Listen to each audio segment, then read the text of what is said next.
Part number 9 है इसी question number 2 का। यहाँ कहता है कि एक्सिस ऑफ पैराबोला जो है, एक्सिस ऑफ पैराबोला बता दी y इक्वल टू 0 है। कहता है कि ये पैराबोला जो है ये पास कर रहा है 2 1 से और 11 माइनस 2 से, यानी पैराबोला जिन दो पॉइंट से पास कर रहे हैं वो दो पॉइंट्स उसमें हमें बता दिए।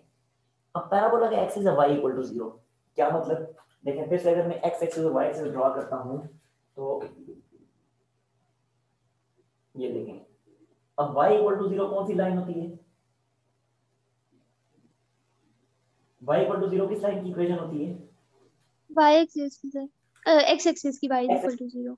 तो जब वो कह रहे हैं कि axis of parabola y equal to 0 है तो इसका मतलब है कि पैराबोला का एक्सिस x एक्सिस है, तो ये पैराबोला इस तरह से पास कर सकते हैं ऐसे, लेकिन लाजमी नहीं ऐसे ही हो, पैराबोला आगे पीछे भी हो सकता है, कहीं ऐसे भी हो सकता है, इस तरह से भी हो सकता है, ठीक है, और ओरिजिन से पीछे भी हो सकते हैं इस तरह से।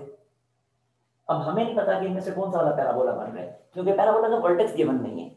अगर वर्टेक्स गिवन होता तो फिर तो हमें पता चल जाता कि इन तीनों में से कौन सा वाला पैराबोला है, लेकिन वर्टेक्स हमें नहीं पता। हमें जस्ट ये बता दिया गया है कि पैराबोला का एक्सिस जो है वो एक्स एक्सिस है, ठीक है।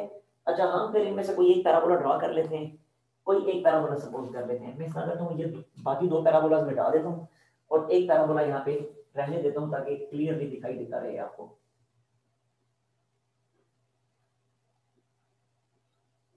ये देखें, ये एक पैराबोला मैंने यहाँ रहने दी और बाकी दोनों पैराबोला मैंने यहाँ से मिटा दिए। अब देखें मजीद कहता है कि ये दोनों पैराबोलास जो हैं, ये दोनों पैराबोलास जिस पॉइंट से पास कर रहे हैं वो पॉइंट्स हैं 2 1 और 11 माइनस 2। लेट्स सपोज यहाँ पे पॉइंट है 2 1 और ये दूसरा पॉइंट है 11 माइनस 2। इन दो पॉइंट्स में से पैराबोला पास कर रहे हैं, हमें इस पैराबोला की इक्वेशन फाइंड करने का कहा जा रहा है, ठीक है। अच्छा देखें एक दफा फिर, अब पैराबोला की इक्वेशन अगर हमें फाइंड करनी है तो एक दफा फिर हमें अगर पैराबोला का वर्टेक्स पता चल जाए तो हमारे लिए काम आसान हो जाएगा, लेकिन पैराबोला का वर्टेक्स हमें पता नहीं है। तो देखें पैराबोला का वर्टेक्स हम कैसे फाइंड कर लेंगे। हमें ये पता है कि जो पैराबोला का एक्सिस होता है वर्टेक्स भी उसी एक्सिस के ऊपर लाई करता है, ऐसा ही होता है ना। पैराबोला का जो एक्सिस होता है, पैराबोला का वर्टेक्स भी उसी एक्सिस के ऊपर लाई करता है। अब जब पैराबोला का एक्सिस एक्स एक्सिस है, यानी इसकी इक्वेशन है, इस एक्सिस की इक्वेशन है y इक्वल टू 0, तो ये पैराबोला का वर्टेक्स लेट्स सपोज यहाँ है, तो इस पैराबोला के वर्टेक्स का मुझे बताएं कि y कोऑर्डिनेट क्या बनेगा।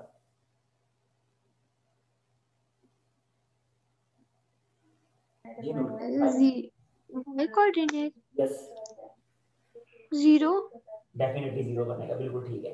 इसलिए 0 बनेगा क्योंकि एक्स एक्सिस के ऊपर जो लाई कर रहा है, तो वर्टेक्स का y कोऑर्डिनेट तो हमारे पास आ गया 0, लेकिन हमें वर्टेक्स का x कोऑर्डिनेट नहीं पता। x कोऑर्डिनेट के बारे में कोई इंफॉर्मेशन गिवन नहीं है, तो x कोऑर्डिनेट को हम फिर एक दफा से h सपोज कर लेंगे, तो ये वर्टेक्स का x कोऑर्डिनेट मैंने लिख दिया h, ठीक हो गया। तो अब मैं पैराबोला की इक्वेशन लिख लेता हूं। तो पैराबोला की जो इक्वेशन है वो क्या बनेगी, इक्वेशन ऑफ पैराबोला जो फाइंड करनी है, इक्वेशन ऑफ पैराबोला यानी किस टाइप की इक्वेशन बनेगी। तो डेफिनेटली जब एक्सिस इसका एक्स एक्सिस है तो इक्वेशन फिर किस तरह की बनेगी ना, 4ax, ठीक है, और इस तरफ होगा वाई स्क्वायर।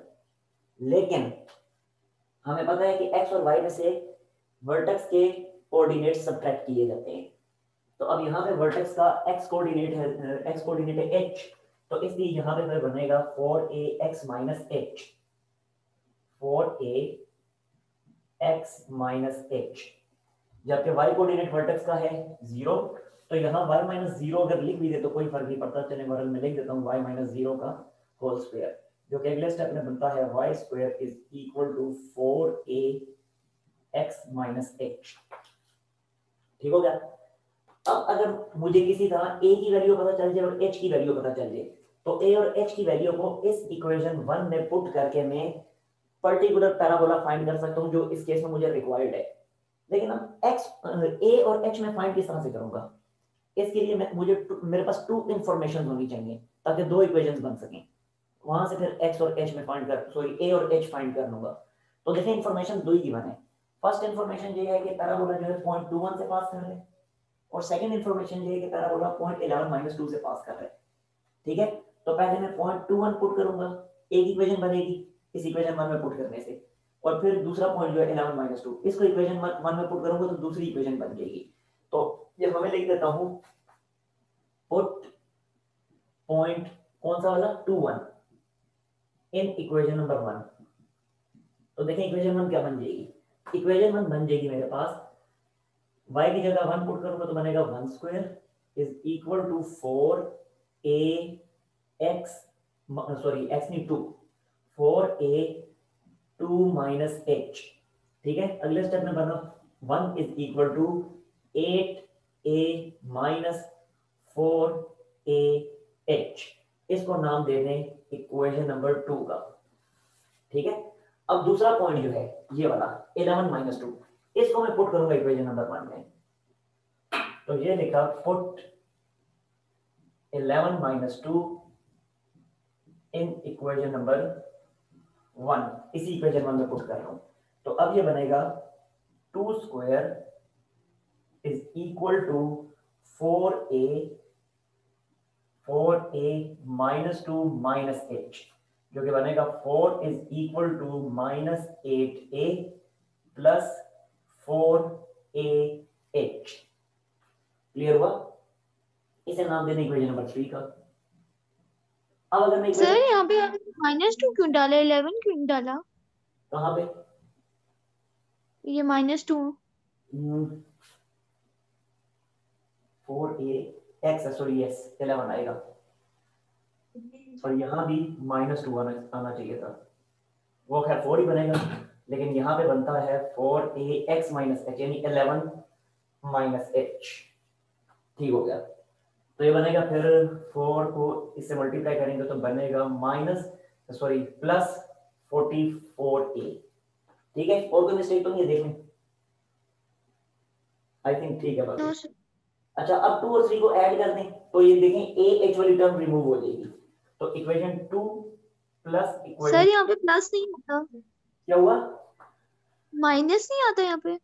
माइनस आता है, यस। एक मिनट मुझे चेक कर लेने दीजिए ना, कोई मिस्टेक हो। 14a 2 माइनस h, ठीक हो गया, और 11 - 2 पुट करना तो -2 का square is equal to 4ax minus h, तो 11 माइनस h, यस ठीक है। अब इस तरह करते हैं, फिर सब्ट्रैक्ट करना पड़ेगा, 2 में से 3 को सब्ट्रैक्ट कर दें तो ये a h वाली टर्म रिमूव हो जाएगी। तो देखें 2 में ऊपर लिखता हूं, यानी 1 is equal to 8a minus 4ah, जबकि वो दूसरी टर्म नीचे 4 is equal to 44a minus 4ah, और क्योंकि सब्ट्रैक्शन हो रही है तो नीचे वाली टर्म्स के साइंस चेंज हो जाएंगे, ये प्लस से माइनस हो जाएगा, ये प्लस से माइनस हो जाएगा, और ये प्लस हो जाएगा, तो ये दोनों तो हो गए कैंसिल। बाकी बनेगा 1 - 4 बनता है -3, जबकि 44 में से a को सब्ट्रैक्ट करें तो बनता है -36a। ठीक होगा, और यहाँ से -36 को यहाँ लाके डिवाइड करें तो a की वैल्यू हमारे पास आ जाएगी 1/12। ठीक होगा, ये आ गई वैल्यू a की। अब a की वैल्यू जब आ गई तो इस a की वैल्यू को इनमें से किसी भी एक इक्वेशन में पुट कर दें, h की वैल्यू भी आ जाएगी। ठीक है, और जब a और h a आ चुके हैं, इस a को इस इक्वेशन में पुट कर दें या इन दोनों में से इसमें इक्वेशन 2 में चाहे पुट कर दें, आपके पास h की वैल्यू भी आ जाएगी, और a और h दोनों को इस वाली इक्वेशन में पुट करेंगे तो आपको रिक्वायर्ड पैराबोला मिल जाएगा। मेरा ख्याल हो जाएगा यहाँ से, अगर कोई मसला है तो पूछ लें, और अगर नहीं है तो फिर स्क्रीनशॉट ले लें, अगर मसला है तो 10 मिनट कंप्लीट कर देता हूँ। No sir. हो जाएगा, यस सर। अच्छा स्क्रीनशॉट ले लें फिर। डन।